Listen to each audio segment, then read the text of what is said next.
New post-war Old Dutch cleanser, famous for chasing dirt, presents Nick Carter, famous for chasing crime.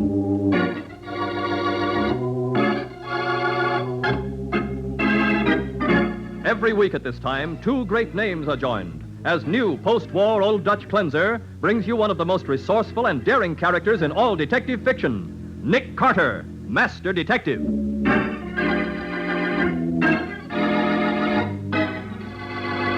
Nick, look out! Quick, Patsy, down on the floor. Come back here. Come out back, Nick, you they dirty pushed us to lousy... the curb deliberately. I saw them. Crazy fools, they could have killed us. You're not kidding, driver. Look at those windows.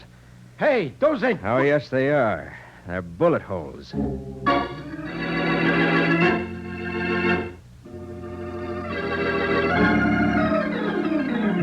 And now, the case of the great impersonation. Today's adventure starring Lon Clark as Nick Carter, brought to you by new post-war Old Dutch cleanser. When Jack Blaney was police reporter on the Morning Blade, he and Nick saw a lot of each other. But they lost touch when Jack moved to Center City as city editor of the Daily Crusader there. And then, late one night, Nick received a long-distance call. Hey, where are you calling from, Jack? Center City? Yes, I'm still at the newspaper office. Everybody else went home hours ago, but I'll be here until morning, except that I'll probably have to run out for cigarettes in a little while. Big story coming up? Oh, plenty big. I'm going through the morgue, checking every crime story here for the past 10 years. Why, what's the big idea? Nick, there's a gang in this town that the local cops haven't been able to touch. They don't even know who's at the head of it, but I know. Anybody I ever heard of? I don't want to mention names over the phone, but they're mixed up in everything. Gambling, stolen cars, black market building materials, and now counterfeiting.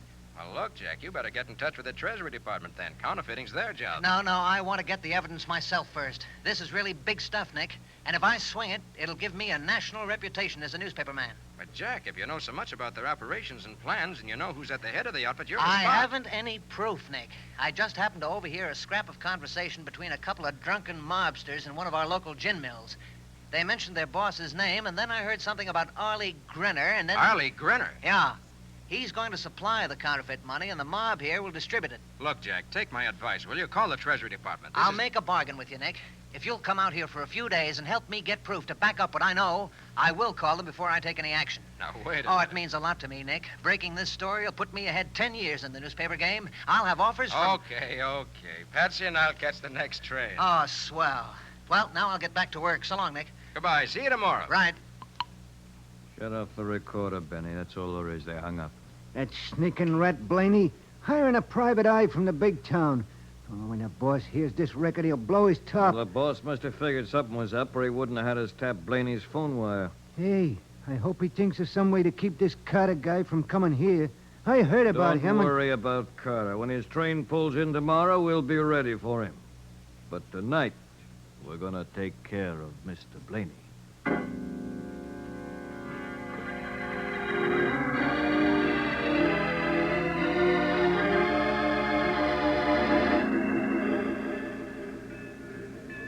Come on, Patsy. Here's a cab. Say, Nick, Center City's quite a place, isn't it? Oh, sure. Almost 100,000 population. Golly. Hey, get in, Patsy. Yeah.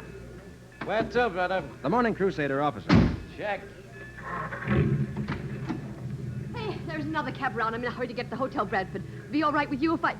Oh, Well, that's all right. We don't mind sharing the ride. never mind. I think I see another cab coming now. Thanks. Well, if she can see a cab coming, she has better eyes than I have. I think she changed her mind when she saw us, Patsy. What's the matter? Do we have leprosy or something? You know who that was? No, who? Arlie Grenner's girl. Ollie. Her name's Connie Mills. Oh, well, no wonder she didn't want to ride with us if she recognized you. She probably did. I've run into her several times around New York. Wonder what was in that bag she was carrying. Hey, buddy, you know many people in New York? Yes, quite a few. Why? Any theatrical producers? Oh, yes, couple. How about give me a letter introduction, huh? Well, I don't know. I'm talent, see? Undiscovered talent. One of them stars of tomorrow. Yeah? Listen. Am I mortified? Am I burned up? I'm standing on the street corner with Umbriago by my side. In person, when up comes this discourteous individual. He steps up on my toes, puts a penny in my mouth, and tries to weigh himself. Ha-cha-cha-cha. I got 1 million of them. That was Jimmy Durante, see? Oh, yes, we see. How about this? Now, you listen to me, young Dr. Killjoy. I'm an old man. Maybe I'm not the surgeon I used to be. But at the same time... Hey, watch out for that truck. Get that hackle weapon! Yeah, shut up. That was Lionel Barrymore. Driving the truck, you mean? Nah, that's the impersonation I was doing. I can impersonate anybody. Maybe you like to hear Edward G. Robinson. No, not while we're in this heavy traffic. I can drive this hack with my eyes closed. Oh, don't argue with him, Nick. He'll try to prove it to you. From now on, I'm running this mob, see? Yeah, me, little squeezer. You're taking orders from me, see? Yeah. If I have to put a hole in somebody's head... Look out! Quick, Betsy, down to the floor. Come back here. Come on back, you Nick, they dirty... pushed it to the curb deliberately. I saw them. Oh, the crazy fools, they could have killed us. You're not kidding, driver. Look at those windows. Hey, those ain't... Yes, they are. Bullet holes from a machine gun.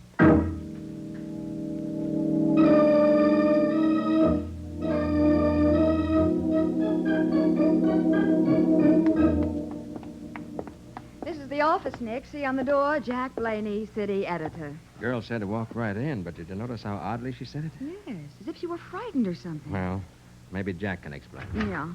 Hi, Jack. Well- How are you, Mr. Carter? Miss Bourne? I'm Chief Ramsey of the Center City Police Department. The police? When the But- receptionist phoned to say that you were here to see Mr. Blaney, I recognized your name, so I asked her to send you in without saying anything. Anything about what, Chief? About the fact that Blaney was murdered at 3 o'clock this morning. What? Murdered? Well, that was only a couple of hours after he phoned me. How did it happen? A couple of hoodlums waited in front of this building with a machine gun. Oh, Your local boys seem to like machine guns, Chief. They used one to welcome Miss Bone and me just a few minutes ago. Huh? They did? Well, what in the Sam Hill? See, I demand action. I demand it. My city editor's been shot down on the street like a dog. Like a dog, mind you. Mr. Hanford, these are some friends of Blaney's from out of town, Mr. Carter and Miss Bowen. Mr. Hanford is the publisher of the Daily Crusader. hello. Glad to see you. Sorry to have to meet under such tragic circumstances, but I'm throwing every resource of this paper behind the hunt for these mad dogs. Every resource. Any idea why Blaney was murdered, Mr. Hanford? Well, of course I have. Of course I have. The Crusader's a newspaper with a mission. A mission. That mission is to stamp out crime in Center City. And you think Jack was killed simply because he was your city editor? Oh, absolutely. Absolutely. We have a well-organized criminal element. Well-organized. Not they're afraid of the Daily Crusader. Afraid of us. They know we'll get him someday. The Daily Crusader and the police department work pretty close, Mr. Carter. A matter of fact, Mr. Hanford here was directly responsible for making me chief of police. You bet I was. I have influence in this town. Influence. I wanted a police chief who was honest. Hey, even if he isn't smart. Now, Mr. Hanford... That's the truth, Ramsey. Everybody knows it. Everybody. But by the eternal, if you don't clean this town up now, clean it up, I say. Well, I'm trying, Mr. Hanford. You know that. And if Mr. Carter will help out... As far as Jack Blaney's murder is concerned, you bet I'll help out. And I think I know just where to start.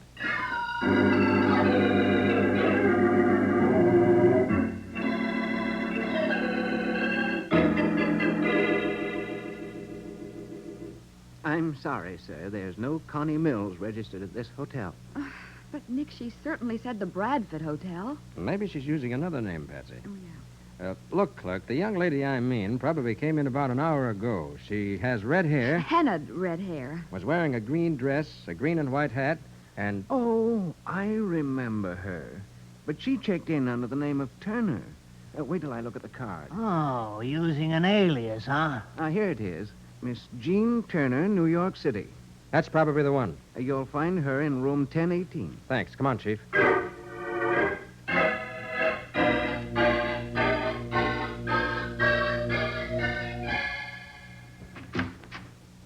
Yeah? Hello, Connie.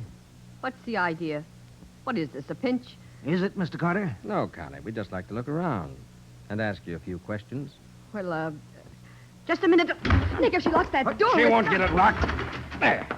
Now, look, Connie. Watch her. Watch her. She's trying to get a gun out of that suitcase. No, it's a package of something. Keep between her and that window, Chief. I'll head her off on this one. All right. Let go! Let go! Come on, Connie. Let's see what you're so anxious to throw out the window. If I had a rod, I'd teach you to roughhouse a lady. There. Here, Patsy, see what's inside this package. All right, Nick. Hold still, Connie. Be a good girl. Good gravy. It's money. Why, there must be a couple of $100,000 here. And I'll bet every dollar of it's counterfeit. Connie here is associated with a counterfeiter named Arlie Grenner, Chief. Treasury men have been trying to prove something on him for months. And Grenna had a deal on with the head of the gang here in Center City. Jack Blaney told Nick about it not 2 hours before he was killed. The way I figure it, this gang leader found out that Jack knew about him, and that's why Jack was killed. Come on, sister. Who are you bringing this stuff to? I don't know. You don't know. How could you deliver it if you didn't know who it was going to? I won't say another word till I see my lawyer. Okay, Garner. Lock her up, Chief. And keep her arrest quiet as long as you can. Now, see here. Shut up, sister. Mr. Carter, I'd appreciate it if you'd come along to headquarters with us and bring that phony money. Sure, glad to, Chief. Patsy, you better stay here. And if there's a phone call, pretend you're Connie and stall until I get back. Right. Now, don't let anyone in but me. I'll be back in 30 minutes.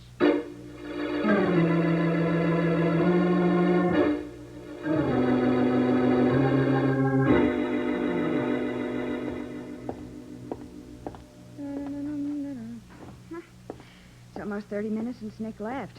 He'll be here any minute now. Nothing's happened. Oh, there he is. Coming, Nick. Oh, Gene Turner, ain't it? why, yes, I'm Jean Turner. We're from the boss. Well, who do you mean? Never mind who we mean. You got the stuff? The stuff? Oh, The you... funny money, baby, the Yeah. funny money. We're Oh. ready to pay off in real dough. Yeah, 50 grand. Show us, Slim. Yeah. Does that convince you that you're talking to the right guys?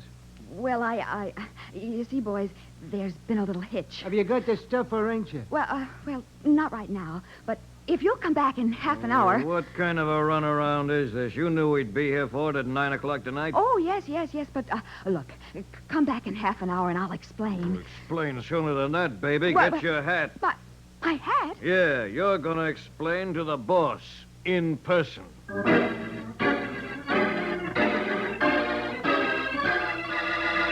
Afraid to resist and hoping she can continue to carry out the bluff, Patsy has no choice but to leave the hotel with the two gangsters. We'll see what happens in just a moment.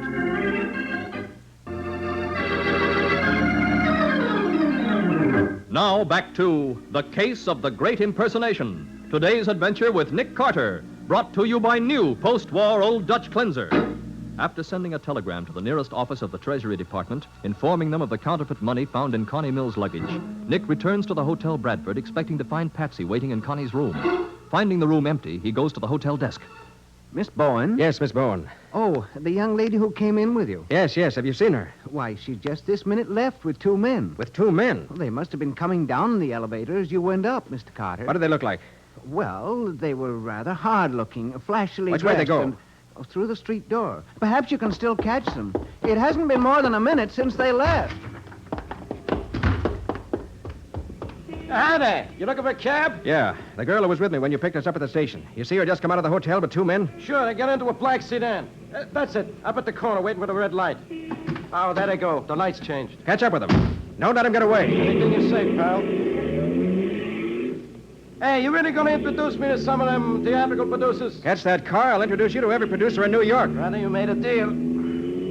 Hey, you know what I forgot to do for you before? Cary Grant, listen. Never mind the impersonations now. Catch that car. What do I do with them if I catch them? Force them over to the curb. Hey, look, I'll get in trouble with the cops. Do what I tell you, will you? This is a matter of life or death. Okay. Okay, chum. Now? Yeah, shove them over. Then stop in front of them so they can't get away. Right. Here goes. What's the meaning of this, young man? Why, you alone in this car? Certainly I am, but don't think I'm helpless. I'll scream for the police.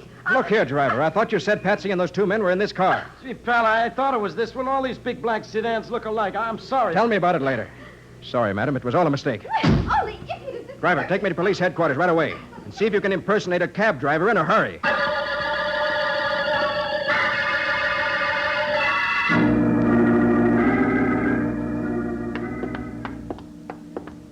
Keep moving, sister.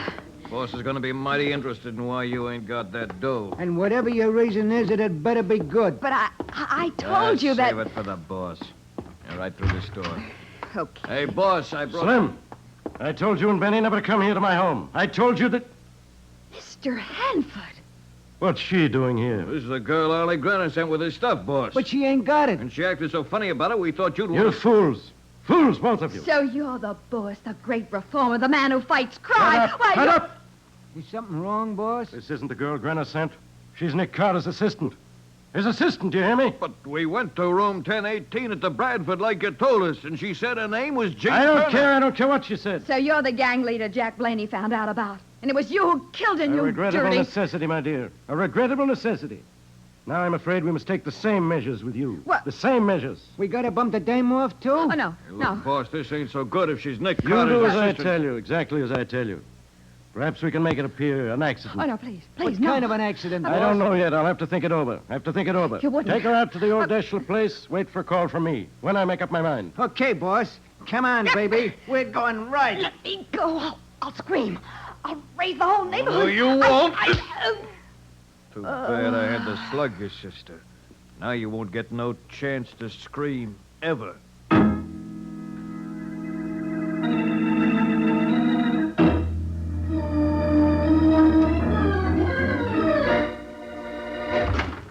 Chief, Huh? they've got Patsy. How do you know? The desk clerk said she left the hotel with two hard-looking characters. She wouldn't have stirred out of that room until I got back unless she'd been forced to. Maybe we'd better go see Mr. Hanford. Who's chief of police in this town? You or Hanford? Why, I am, but him and me always work together, and I kind of depend on Well, him. this time, let's depend on the police force. I want to talk to the men who know the districts where this gang might have a hideout. Oh, sure, Mr. Carter, anything you say. Allenby, send Myerson and Dunphy in here on the double. Sorry if I seem impatient, Chief, but anything happens to Patsy... I know how you feel, but I still think we ought to talk to Mr. Hanford. I was just reading the editorial he wrote in tonight's paper, all about the Blaney killing. Yes. I'm sure it's a fine editorial. Oh, you bet. A real tearjerker, too. About how Blaney was working late, and when he stepped out to get a pack of cigarettes, he What? got... Huh? Let me see that editorial. Oh, sure, here. Yes, Chief, you're right. I think we should go see Mr. Hanford. Good. I'll get a squad Don't car. bother. I have a taxi waiting outside. Come on.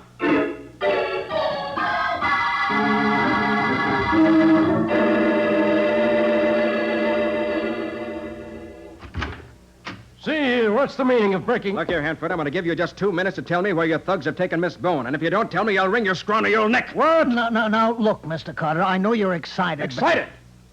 I've gone way past that, Chief. The gang leader you weren't able to find is a man who's been your unofficial advisor, Mr. Cyrus Hanford. You're out of your mind. Out of your mind. You listened in on Blaney's phone call to me last night, Hanford. You heard him tell me he knew who was behind the gang, so you had him killed before I could get here. That's a lie. I didn't even know he made such a call. Take a look at this editorial you wrote in tonight's Daily Crusader. It says that Blaney was leaving the building to get a pack of cigarettes when he was murdered. There wasn't anybody else in the building. He could have told that, too. So how did you know his reason for going out at that time? Why, I was only guessing. Only guessing. Mighty good guessing, Mr. Hanford, because Jack told me over the phone that he was going out for cigarettes soon. What about it? Listening in on that phone conversation was the only way you could have known about those cigarettes. And when you wrote the editorial, you unconsciously proved your own guilt. Hey, I never even thought of Mr. Hanford. But it is kind of funny that every time we'd plan a raid on one of the mob's gambling houses, they seem to know about it ahead of time. Do you think you can go into court with any such ridiculous, trumped-up evidence? They'll laugh in your face. Laugh in your face. Your 2 minutes are up, Hanford. You going to tell me where Patsy is, or do I... Let him lay a hand on me. He said he was going to break your neck, and I hope he does. Where is she? Looks at me. I don't know. Where? He'd kill me. That's swell by me. Don't hit me, Carter. Don't. I'll talk fast, then. I'll tell you. She hasn't been hurt at all. Not hurt at all. Let me use the phone. I'll have her here in a few minutes. Okay, go ahead. And to think that old Buzzards is making a sap out of me all the time. I'd like to take a poke at him myself. Hello, Slim. This is the boss. Yeah, the boss. You know what I said about the girl? About you and Benny putting the girl out of the way? Yeah. Well, do it now. Do it fast. Kill her! Kill her! As Hanford shrieks the order for Patsy's death, Nick and Chief Ramsey grab frantically for the phone, but too late. We'll see what happens in just a moment.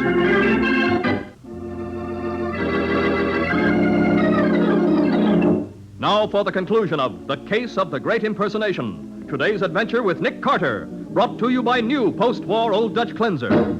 Pretending he is phoning his thugs to bring Patsy back unharmed, Cyrus Hanford gives orders for her to be killed. Kill her! Kill her! Why, you dirty... Save her now if you can. You murdering old devil! Maybe you can prove I gave the orders to kill Blaney, Carter. Maybe you can. But they can only hang me once. And I'll have the satisfaction knowing I paid you for your meddling. Oh, gosh, Mr. Carter, if we only knew where they are, I could call out the radio cars. You're taking her to a farm, 15 miles out of town. By the time your radio cars get there, it'll be too late. Go ahead and call out your men, Chief. I'll be right back. Where you going? Want to see a taxi about a man.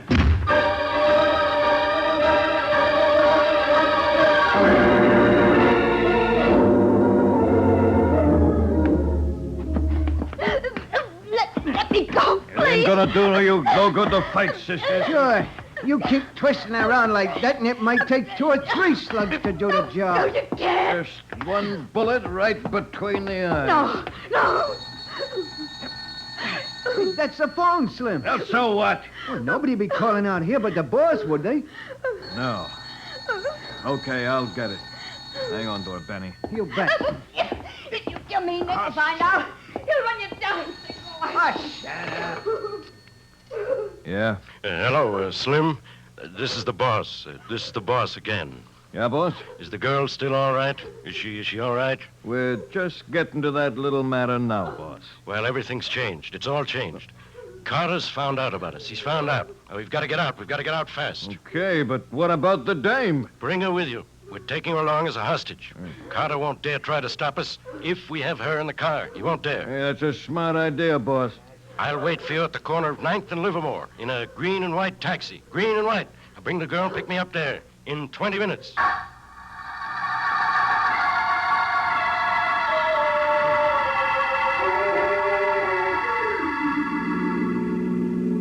There's the green and white cab, Benny. Pull over and stop. Okay. As long as you're making a getaway, why not let me go? Quiet, you. Oh, Is that you? Is that you, Slim? Yeah, boss. And we got the girl with us. You'll have to get out and help me. Have to help me, both of you. Now, come on, Benny. Something's wrong with the boss. What do you mean wrong? Is he hurt? Well, I don't know, but... Hey, boss. What? He ain't in this cab. Keep your hands where I can see them. You and Benny both. It's the cops! Yeah. And if either of you'd like to make a run for it, we'll show you that cops can use machine guns, too.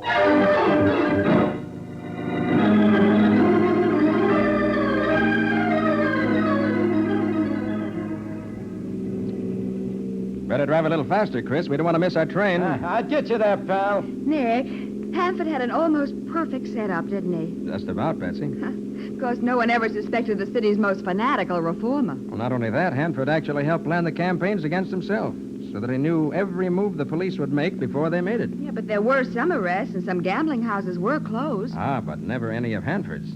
He used the police to wipe out his competitors only. Well, I guess he knew what he was talking about when he said Chief Ramsey wasn't very smart.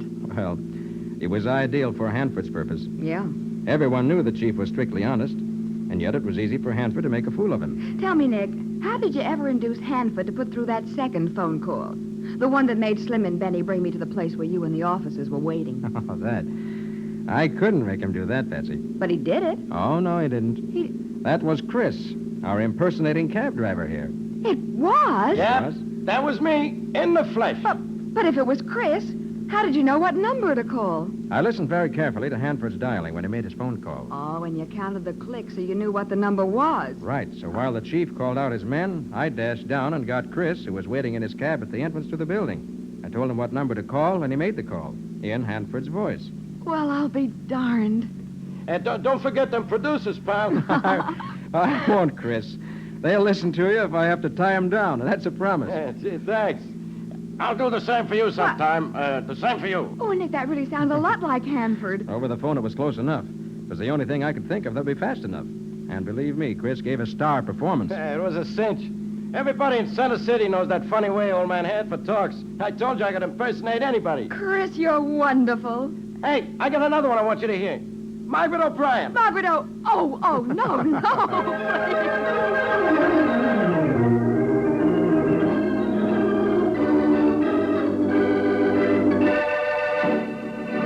Nick, what about the adventure new post-war Old Dutch cleanser has for us next week? Well, Mike, it's a story of a girl who looked as if she'd never get a husband. And then when she did get one, she shot him. But Nick felt sorry for her, so he tried to send someone else up for the murder. You mean to say that Nick framed an innocent person for murder? Well, it's a long story, Mike. I'm afraid it'll have to wait till next Sunday. All right, but what do you call this adventure, Nick? I call it The Case of the Homely Bride.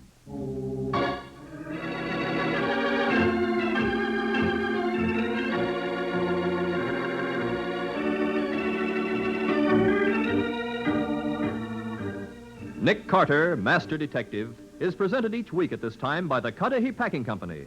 It is produced and directed by Jock McGregor and is copyrighted by Street and Smith Publications, Incorporated.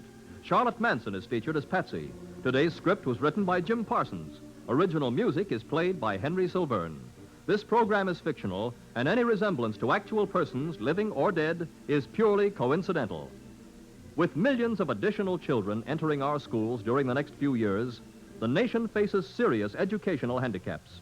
Inferior education for our boys and girls may damage our prosperity, our traditions of freedom, our security. That's why we urge every adult to work with local civic groups and school boards to help improve educational conditions. Show by your interest and friendliness that you appreciate the importance of your children's teachers. They mold our nation's future. This is Michael Fitzmaurice saying, when minutes count, use new post-war Old Dutch cleanser.